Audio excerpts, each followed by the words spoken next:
Good evening, नमस्कार, बहुत बहुत स्वागत है। मैं अमित सिंह, आप देख रहे हैं इंडिया न्यूज पर। रात के 8 बजने के बाद हमारा खास ज्योतिषीय कार्यक्रम। जी हां, आज हम बहुत अहम मसलों पर चर्चा करने जा रहे हैं। आपको पता है कि बाबा बर्फानी का जो आकार है वो 90% कम हो गया है। वो शिवलिंग छोटा हो गया है 1 फीट का। राम मंदिर में चोरी हो रही है। बद्रीनाथ धाम, केदारनाथ धाम, दुनिया भर के तमाम मंदिरों में ऐसी चीजें हो रही हैं जो सनातन के खिलाफ है, जो सनातन धर्म के खिलाफ है। हर सनातनी इसे लेकर चिंतित है, हर सनातनी इसे लेकर परेशान है। लेकिन बड़ा सवाल दर्शकों कि आखिर कलयुग कितना बड़ा विस्तार ले रहा है कि मंदिरों में चोरी करने से स्वयं हिंदू बाज नहीं आ रहे हैं। वो सनातन धर्म जिसने वसुधैव कुटुंबकम की बात की, वो सनातन धर्म जो गौ माता की सेवा करता है, वो सनातन धर्म जो अपनी रोटी का निवाला पहले मेहमान यानी आगंतुक को देने की सीख देता है, उस सनातन धर्म में क्या हो रहा है। राम मंदिर में चढ़ावा चोरी के बाद दुनिया भर में सनातन धर्म को लेकर चर्चा हो रही है। प्रभु श्री राम लला के मंदिर में जिस तरह से पैसों की बंदरबाट हुई, वो तस्वीरें हम सब ने देखी। लेकिन बड़ा सवाल यह है, क्या कलयुग इतना हावी हो गया है कि सनातनियों का दिमाग खराब हो गया है।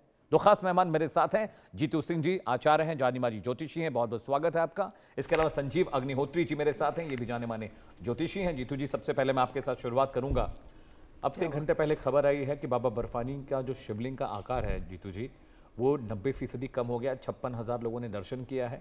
पिछले साल के मुकाबले आंकड़ा 18% ज़्यादा है। ये क्या हो रहा है? राम मंदिर में चोरी हो रही है, बद्रीनाथ केदारनाथ धाम में भी कुछ ऐसी चीज़ें हुई जो सनातन जो प्रेमी हैं, जो बाबा के भक्त हैं, वो पसंद नहीं कर रहे हैं। क्या हो गया? कलयुग इतना चरम पर है क्या? देखिए, कलयुग अगर चरम पर नहीं होता तो सबसे पहले बाबा बर्फानी ही नहीं पिघलते। सही बात है। देखिए, कितनी बड़ी एक दुविधा की बात है हमारे लिए कि आज हम सनातनी होकर के ऐसी बातें जब मुख से निकालते हैं ना कि मंदिर में चोरी हो गई, तो सोचिए ये पीड़ा हमें कितनी घेरती है।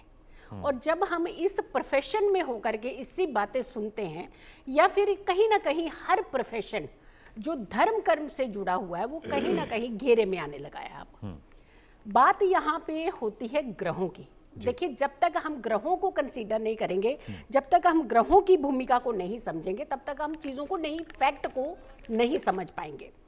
गुरु की बात हम बहुत दिनों से बात कर रहे थे कि गुरु जो है अतिचारी चल रहे हैं, गुरु जो है अतिचारी स्पीड चल रहे हैं। लेकिन गुरु अभी उच्च के भी तो चल रहे हैं। अब हम इसको उच्च के मानेंगे या अतिचारी मानेंगे?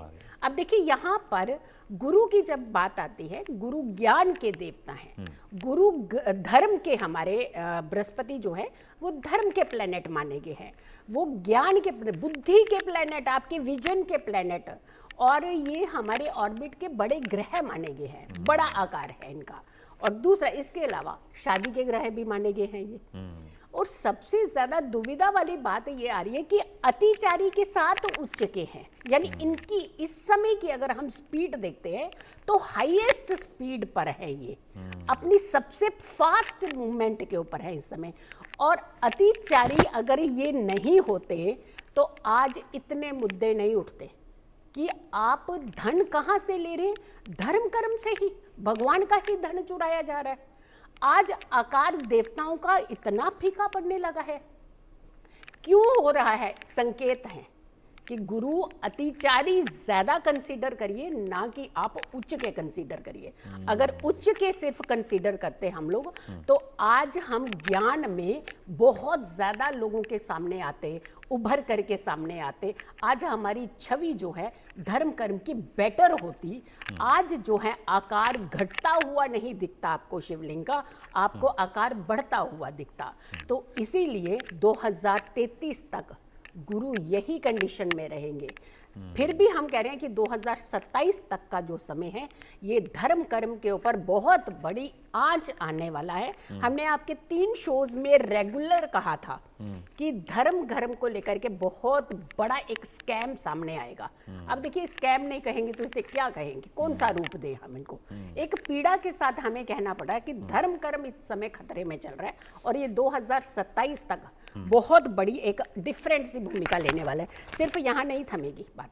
गुरु शादी के कार्य का देखिए, शादियों में क्या हो रहा है। कुंडली मिलान ऐसे नहीं कहा जाता था कि कुंडली मिलान करिए। क्यों कहा जाता था? इसीलिए कहा जाता कि ग्रहों को सर्वप्रथम रखिए आप। आप धर्म कर्म के देवता देखिए होते हुए, इतना ज्ञान होते हुए हम कितनी बुद्धि भ्रष्ट हो रही है कि हम किस विजन की तरफ, चंदों की तरफ आप निकलने लगे हैं। तो यानी जब ऐसी चीजें होती है तो इसका मतलब यह है कि आपके लिए बहुत बड़ा संकेत है कि आपके पास ज्ञान है, आपके पास मर्यादा है, आपके पास धर्म कर्म है, आपके पास विवेक है, आप सक्षम हैं कि अपनी रूपरेखा को बदलिए, अपने सराउंडिंग की रूपरेखा को एक अच्छे विजन की तरफ लेकर के जाइए, ना कि इस तरीके से आप अपने एक छवि को बिल्कुल धूमिल करने लगे हैं जिससे कमाने में आपका पूरा जीवन लग गया है। तो यानी ये क्वेश्चन मार्क सिर्फ एक धर्म गुरुओं की तरफ नहीं जा रहा है, ये एक एसोसिएशन की तरफ नहीं जा रहा है, ये पूरे धर्म कर्म की तरफ जाने लगा है। तो यानी हमें यहाँ पर बहुत ज़्यादा संभल करके चलना होगा, अदरवाइज 2027 से पहले इतना कुछ आपको धर्म कर्म को लेकर के सुनने को मिलेगा जिससे कहीं ना कहीं हमें ही निराशा होने लगेगी। जी संजीव जी, जगन्नाथ मंदिर में भी इस तरह की धांधली के आरोप लगे कि वहाँ पर भी पैसे की, चंदे की, चढ़ावे की चोरी हो रही है। राम मंदिर का मसला देख ही रहे हैं कि आज चंपत राय ने इस्तीफा दिया, वो मंजूर कर लिया गया और चंपत राय अनिल मिश्रा को आज तीर्थ क्षेत्र की बैठक थी ट्रस्ट की, उसमें घुसने नहीं दिया गया उनको, वो बाहर बैठे रहे, उनका मोबाइल जमा करा लिया गया। तो एक ऐसा नाम जिसको इतने बड़े प्रांगण की जिम्मेदारी दी गई, रामलला विराजमान जहाँ पर थे, तंबू से निकाल कर इतने भव्य मंदिर में उनको लाया गया। जब मंदिरों में ही स्कैम हो रहे हैं तो आम जीवन में क्या होंगे? क्या आने वाले वक्त में कुछ और बड़े स्कैम आप देख रहे हैं देश में जो आपको लगता है होने वाले हैं, और किस सेक्टर में होते आपको दिखाई दे रहे हैं ग्रहों के लिहाज से? देखिए, इतना सुंदर अभी हम ढंग से समझाया जीतू मैम ने कि हम सभी को समझ में आ ही गया है कि गुरु इस समय उच्च के चल रहे हैं। गुरु उच्च से बढ़कर किसी राशि में क्या हो सकते हैं, और उसके बाद भी अभी जैसे कहा कि साहब अतिचारी हैं, तो अब क्योंकि अब इस समय व्यतिक्रम होना, धर्म में व्यतिक्रम होना, अतिक्रमण होना, तो वही सब देखने को मिल रहा है। दूसरा, कलयुग का ये धर्म है कि कलयुग कहता है कि कलिना अधर्म मित्रेण धरेयम बाधिता धुना, कि मैं तो साहब अधर्म जो करता है उसका साथ देता हूँ। तो आप देखिए, जिन लोगों ने राम मंदिर में कोई चंदा नहीं दिया, 1 रुपया नहीं दिया, बल्कि राम मंदिर को पुरजोर पूरी ताकत लगा दी कि साहब नहीं बनने देंगे, नहीं बनने देंगे। संसद में बैठकर उनके आकाओं ने कहा कि हम तो केवल दूसरे लोगों के हैं, हम हिंदुओं के नहीं हैं, ना हमारे हिंदू हैं, ना हमारा मंदिर से कोई लेना देना है।